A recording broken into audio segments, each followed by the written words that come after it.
సలార్ చిత్ర benefit show Prabhas సొంత జిల్లాలో భీమవరంలో పడకపోవడంతో అభిమానులు నిరుత్సాహానికి గురయ్యారు. టికెట్ రేట్ల వివాదంతో బ్లాక్లో 2000 నుండి 3000 రూపాయల వరకు విక్రయిస్తున్నారని ఫిర్యాదులో భీమవరం షో నిలిచిపోయింది. కాగా ఉమ్మడి జిల్లాలోని నర్సాపురం, తాడేపల్లిగూడెం, తణుకు, ఏలూరు ఇలా అన్ని ప్రాంతాల్లో సలార్ చిత్రం బెనిఫిట్ షో పూర్తి చేసుకుంది. ప్రభాస్ నటించిన సలార్ మూవీ సూపర్ హిట్ అంటూ ప్రభాస్ ఫ్యాన్స్ సంబరాలు చేసుకుంటున్నారు. థియేటర్ల వద్ద హంగామా నెలకొంది.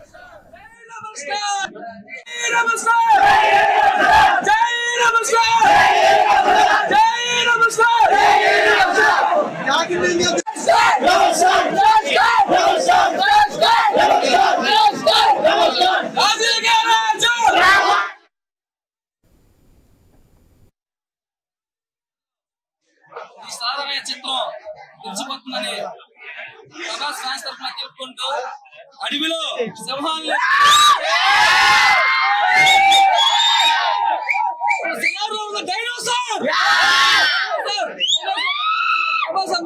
ఈరోజు మాస్ యాంగిల్ చూస్తుంటే రోజు ఇన్ని సంవత్సరాలు వెయిట్ చేసాము ప్రభాస్ ఫ్యాన్స్ అందరికి.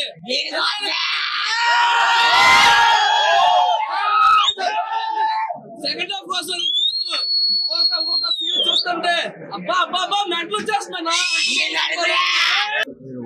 చలనచిత్ర చరిత్రలో ఈ సాధారణ చిత్రం తెచ్చిపోతుందని ప్రభాస్ ఫ్యాన్స్ తరఫున తెలుపుకుంటూ అడవిలో సింహాలు